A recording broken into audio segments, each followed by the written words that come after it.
வணக்கம். மாலை முரசு செய்திகளை விரிவாக பார்ப்பதற்கு முன் தலைப்புச் செய்திகளை பார்க்கலாம்.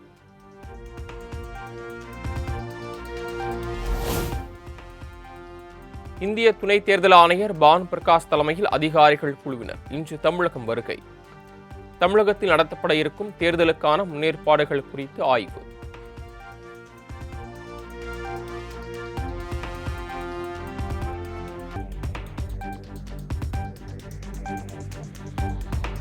மூன்று ஆண்டுகளுக்கும் மேலாக ஒரே இடத்தில் பணியாற்றும் அரசு அதிகாரிகளை இடமாற்றம் செய்ய தேர்தல் ஆணையம் உத்தரவு. சட்டமன்ற தேர்தலையொட்டி நேரடியாக தொடர்பில் உள்ள அதிகாரிகளை மாற்றம் செய்ய தமிழக தலைமை செயலாளருக்கும் அறிவுறுத்தல்.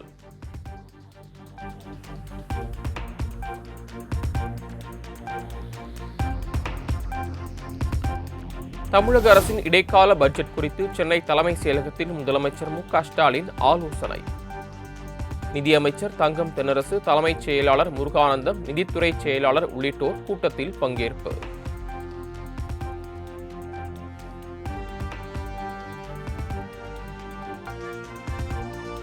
பிப்ரவரி 22ஆம் தேதி முதல் கூட்டணி கட்சிகளுடன் தொகுதி பங்கீடு பேச்சுவார்த்தை. காங்கிரஸ் தொடர்ந்து கோரிக்கை விடுத்து வந்த நிலையில் திமுக தலைமை அறிவிப்பு.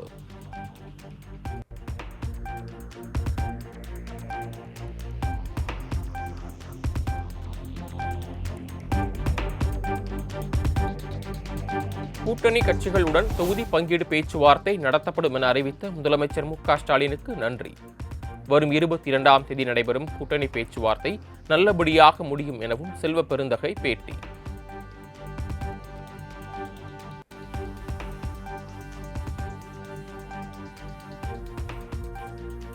களத்தில் முதன்மை களப்பணியாளராக நம்முடைய தோழமை கட்சிகள் நிற்க வேண்டும் என்ற அடிப்படையில் தான் இந்த கோரிக்கையை வைத்தோம். எவ்வளவு சீக்கிரம் களத்திற்கு போகிறோமோ மக்களை சந்திப்பதற்கு அவ்வளவு சீக்கிரம் திராவிட முன்னேற்ற கழகத்தின் தலைமையிலான இந்த இந்தியா கூட்டணி என்பது மக்களை சந்திக்க செல்ல வேண்டும் என்பதுதான் எல்லோருடைய நோக்கமும். அந்த அடிப்படையில் மாண்புமிகு முதலமைச்சர் உடனடியாக நியமித்த இந்த குழுவை நியமித்ததற்கு மனமார்ந்த நன்றியை காங்கிரஸ் பேரியக்கத்தின் சார்பாக தெரிவித்துக் கொள்கிறேன்.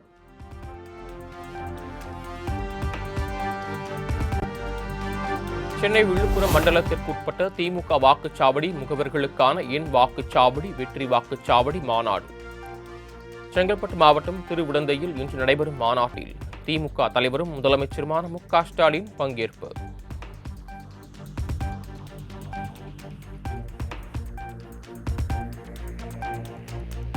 திருவிடந்தை திமுக மாநாட்டில் முதலமைச்சர் மு.க.ஸ்டாலின் பங்கேற்கும் நிலையில் சென்னை ஈசிஆர் சாலையில் இன்று காலை 10 மணி முதல் இரவு 9 மணி வரை போக்குவரத்து மாற்றம். புதுச்சேரி செல்லும் வாகனங்கள் திருப்போரூர் வழியாக ஈசிஆர் செல்லலாம் எனவும் புதுச்சேரி சென்னைக்கு OMR சாலையை பயன்படுத்தவும் அறிவுறுத்தல்.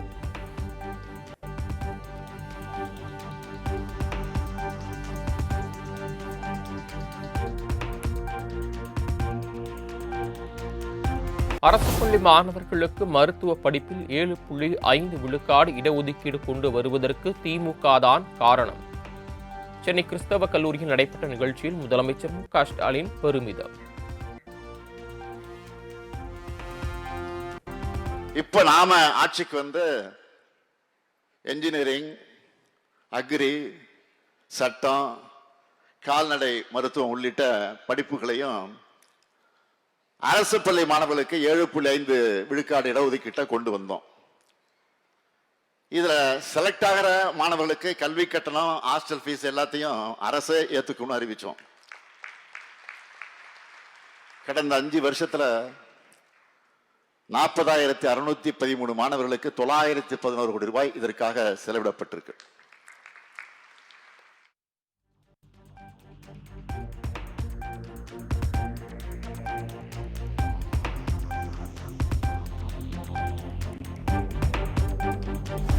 %7.5 உள் இடஒதுக்கீடு தன்னால் தான் வந்தது போல புலம்பி திரிகிறார் முதலமைச்சர் மு.க.ஸ்டாலின். அடுத்தவன் பெற்ற குழந்தையை தன் குழந்தை என்று சொந்தம் கொண்டாடுவது ஏனோ என்றும் எடப்பாடி பழனிசாமி சரமாரி கேள்வி.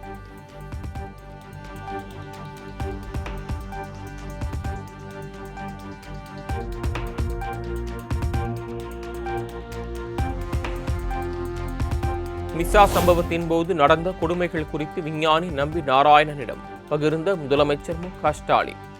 தொழுநோயாளிகளின் அடைக்கப்பட்ட அறையில் தன்னை அடைத்து கொடுமைப்படுத்தியதாக வேதனை.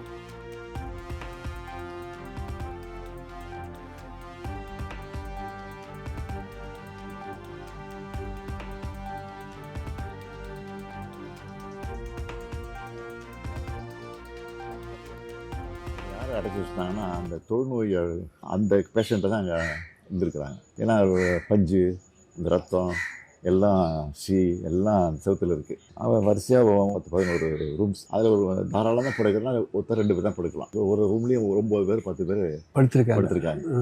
டாய்லெட்லாம் காலையில் தான் எழுச்சி போகணும். 2-3 டாய்லெட்டாக இருக்கும். அது ஒரு 10 நிமிஷம் திறப்பாங்க. அதுக்குள்ளே அந்த 100 பேரும் போயிடணும். அந்த மாதிரிலாம் குடும்பம் இருந்துச்சு.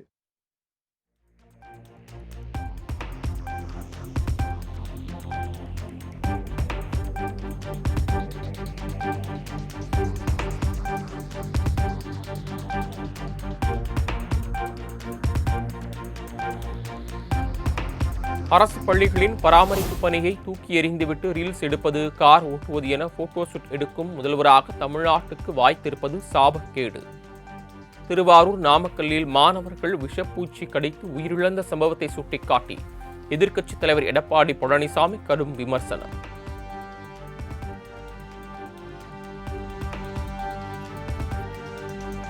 சென்னை பாரிமுனையில் கள ஆய்வில் ஈடுபட்ட தாவேகா நிர்வாகிகள் மீது 100க்கும் மேற்பட்ட ரவுடிகள் அராஜக தாக்குதல் நடத்தியது கண்டனத்திற்குரியது. தாவேகாவிற்கு பெருகி வரும் செல்வாக்கை பொறுத்துக் கொள்ள முடியாத ஆளுங்கட்சியினர் வன்முறையை கட்டவிழ்த்துள்ளதாக விஜய் காட்டம்.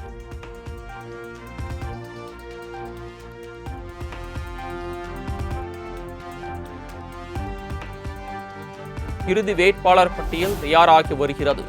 பட்டியலில் பெயர் இல்லை என்றால் வருத்தப்படக்கூடாது. காணொலி வாயிலாக நடைபெற்ற மாவட்ட செயலாளர்கள் கூட்டத்தில் தாவேகா தலைமை அறிவுறுத்தல்.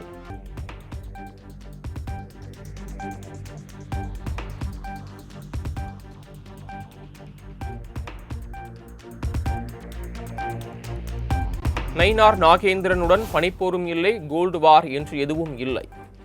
கட்சி வேலையைத்தான் செய்கிறேன், எந்த முரண்பாடும் இல்லை என்றும் அண்ணாமலை திட்டவட்டம். அமெரிக்காட்ட போய் ஒப்பந்தமானே பண்றோம் இல்ல கருத்து வேறுபாடுங்க வருது. அவங்க வேலையை அவர் செய்யறாரு, என் வேலையை நான் செய்யறேன். பனிப்போர், கோல்டு வார், ஹாட் வார் அதெல்லாம் ஒண்ணும் கிடையாதுங்கண்ணா.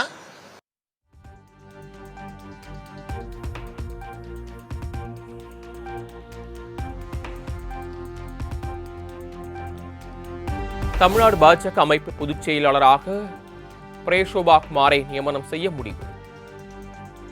பிரஷோபா குமார் நியமனம் தொடர்பாக RSS தேசிய தலைமை ஆலோசனை மேற்கொண்டுள்ளதாக தகவல்.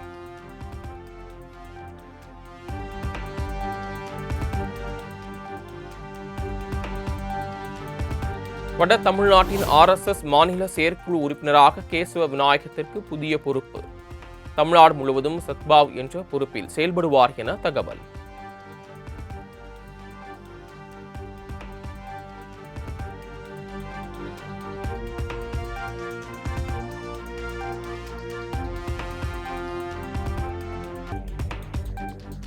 ராமதாஸை சுற்றியுள்ள துரோகிகளில் மிகவும் முக்கியமானவர் GK மணி. தவறான தகவல்களை சொல்லி ராமதாஸின் மனதை சிலர் மாற்றுவதாகவும் பாமக தலைவர் அன்புமணி குற்றச்சாட்டு. பணியாளர்கள் அவங்க பாவம் போராடிட்டு இருக்கிறாங்க. எதுக்கு போராடுறாங்க?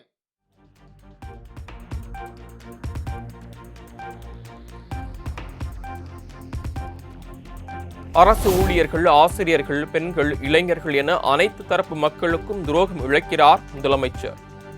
சென்னை ராயப்பேட்டையில் நடைபெற்ற பாமக இளைஞரணி பொதுக்குழு கூட்டத்தில் அன்புமணி காட்டம்.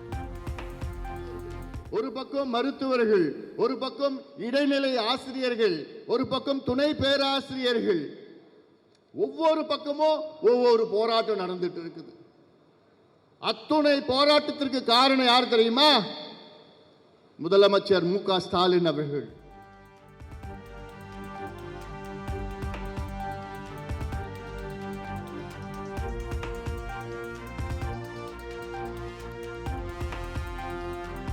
(2026) தேர்தலை எதிர்கொள்ளும் விதமாக ராமதாஸ் தலைமையில் ஐயா பாமக என புதிய கட்சி தொடங்க உள்ளதாக தகவல். ராமதாஸ் சார்பாக டெல்லி உயர்நீதிமன்றத்தில் ஆஜராகி வாதாடி வரும் அருள் பெயரில் தேர்தல் ஆணையத்தில் மனு தாக்கல்.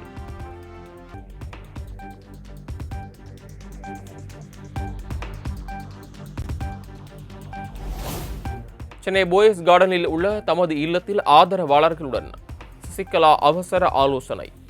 அமமுக, அதிமுக உள்ளிட்ட கட்சிகளில் இருந்து வந்த நிர்வாகிகளுடன் தனிக்கட்சி தொடங்குவது குறித்து பேச்சுவார்த்தை நடத்தியதாக தகவல்.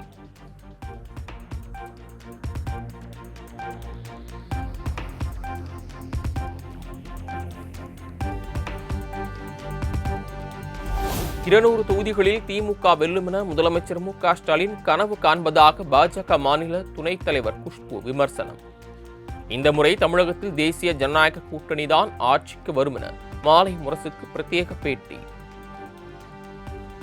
எதிரி இல்லை சொல்லிட்டு இருக்கும்போது இந்த கூட்டணி தேசிய ஜனநாயக கூட்டணி பார்த்ததுக்கு அப்புறம் பயந்துட்டு எல்லா விஷயங்கள் பண்ணிட்டு இருக்காங்க. ஸோ அவங்க கூட்டணியோடைய பலம் பார்த்துட்டாங்க, மக்களுக்கு தெரியுது. இந்த முறை நிச்சயமாக தேசிய ஜனநாயக கூட்டணி ஆட்சிக்கு வரப்போது. எங்களுடைய அண்ணன் எடப்பாடி பழனிசாமி அவர்கள் அடுத்த முதலமைச்சராக வரப்போறாங்க.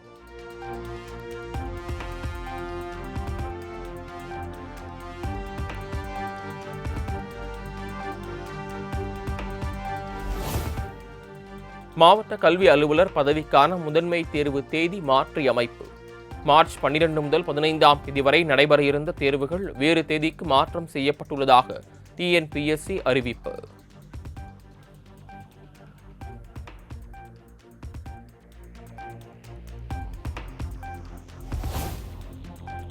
பறவை காய்ச்சலால் இறைச்சியை ஆஃப் பாயிலாக சாப்பிடுவதை மக்கள் தவிர்ப்பது நல்லது. இறைச்சிகளை நன்கு வேக வைத்து சாப்பிட வேண்டும் என்றும் சுகாதாரத்துறை அமைச்சர் மா. சுப்பிரமணியன் அறிவுறுத்தல். நன்றாக சமைத்த உணவையே உண்ண வேண்டும், ஆஃப் பாயில் எடுத்துக்க கூடாது அப்படிங்கிறதையும் அறிவுறுத்தப்பட்டிருக்கிறது.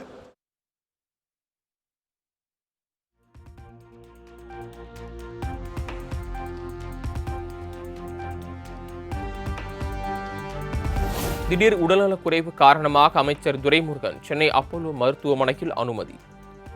மருத்துவமனைக்கு நேரில் சென்று நலம் விசாரித்தார் முதலமைச்சர்.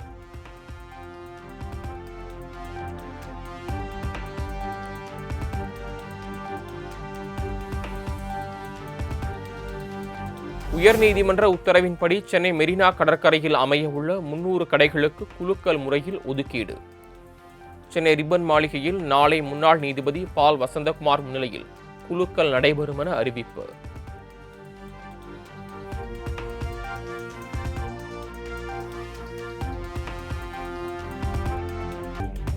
விவாகரத்து வழக்கில் ஜோஹோ நிறுவனர் ஸ்ரீதர் வேம்புக்கு சென்னை உயர்நீதிமன்றம் நோட்டீஸ். தனக்கு தெரியாமல் பங்குகளை உடன்பிறப்புகளுக்கு மாற்றியதாக கூறி அவரது மனைவி பிரமிளா தொடர்ந்த வழக்கில் உத்தரவு.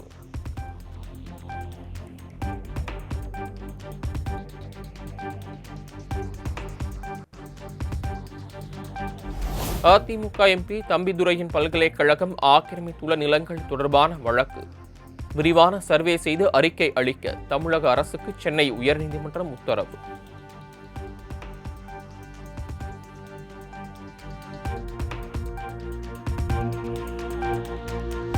பள்ளிக்கரணை சதுப்பு நிலத்தில் அடுக்குமாடி குடியிருப்பு கட்டடம் தொடர்பாக அதிமுக நிர்வாகி மற்றும் அறப்போர் இயக்கம் தொடர்ந்த வழக்குகள் தள்ளுபடி. சதுப்பு நிலத்தை பாதுகாப்பு தொடர்பான வழக்கு உச்சநீதிமன்றத்தில் நிலுவையில் இருப்பதால் அங்கு அணுகும்படி சென்னை உயர்நீதிமன்றம் அறிவுறுத்தல்.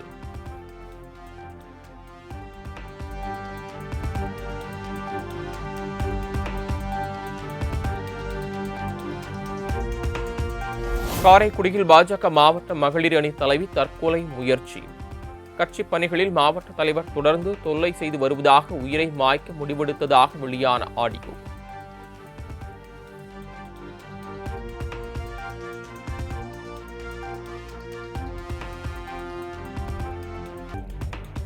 கோவை, திருப்பூர் மாவட்டங்களில் இன்று முதல் 50 விழுக்காடு ஜவுளி உற்பத்தி நிறுத்தம். நூல் விலை உயர்வால் 100 கோடி ரூபாய் மதிப்பிலான துணிகள் தேக்கமடைந்துள்ளதாக கூறி ஜவுளி உற்பத்தியாளர்கள் ஸ்ட்ரைக் அறிவிப்பு.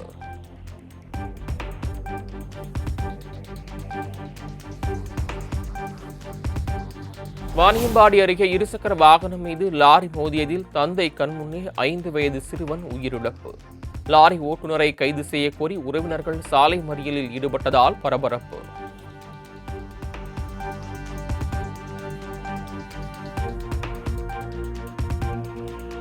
மூன்று நாள் பயணமாக வரும் 17ஆம் தேதி இந்தியா வருகிறார் பிரான்ஸ் அதிபர் இமானுவேல் மேக்ரான். டெல்லியில் நடைபெற உள்ள செயற்கை நுண்ணறிவு தாக்கம் குறித்த உச்சி மாநாட்டில் பங்கேற்பார் என அறிவிப்பு.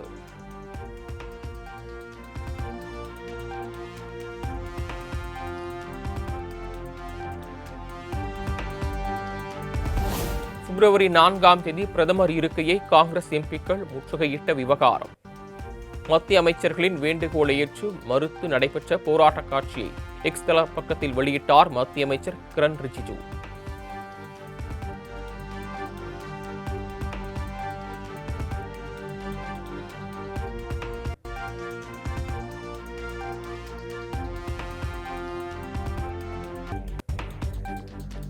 பாராமதி விமான விபத்தில் மகாராஷ்டிர துணை முதலமைச்சர் அஜித் பவார் உயிரிழந்ததன் எதிரொலி. ஆய்வு நடத்த விமான போக்குவரத்து இயக்குநரகம் உத்தரவு.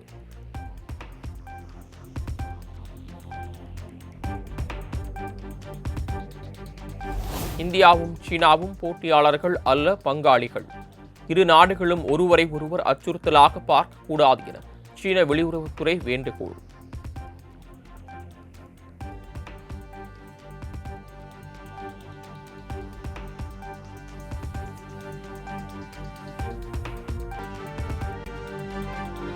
சிவில் அணுசக்தி துறையில் ஒத்துழைப்பது குறித்த ஒப்பந்தத்தில் அமெரிக்காவுடன் ஆர்மேனியா கையெழுத்து.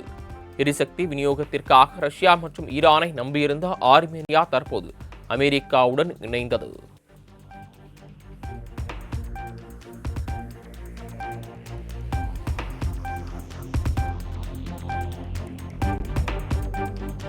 T20 உலக கோப்பை கிரிக்கெட் தொடர் லீக் ஆட்டத்தில் பாகிஸ்தான் அணி வெற்றி. 32 ரன்கள் வித்தியாசத்தில் அமெரிக்காவை வீழ்த்தி அசத்தல்.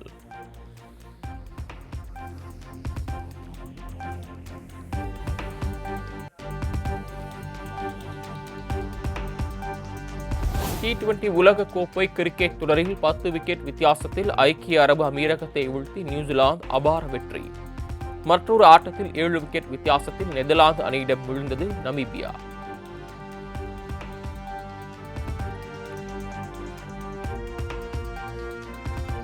நடப்பு T20 உலக கோப்பை தொடரிலிருந்து காயம் காரணமாக இலங்கை சுழற்பந்து வீச்சாளர் மனிந்து அசரங்கா விலகல். அவருக்கு பதிலாக லெக் ஸ்பின்னர் துஷான் ஹேமந்தா அணியில் சேர்ப்பு.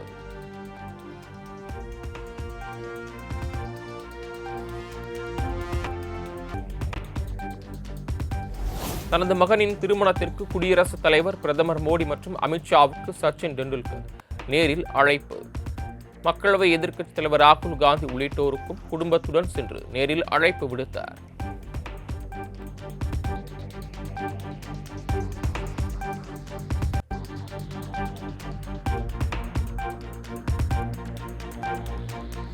பிரபல பாலிவுட் நடிகர் ரன்வீர் சிங்கிடம் பல கோடி ரூபாய் கேட்டு வாட்ஸ்அப் மூலம் மிரட்டல் விடுக்கப்பட்டதால் அதிர்ச்சி.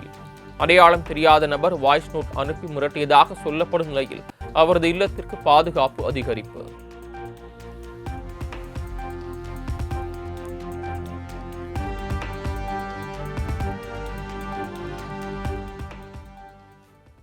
சிறிய இடைவெளிக்கு பிறகு செய்திகள் தொடரும்.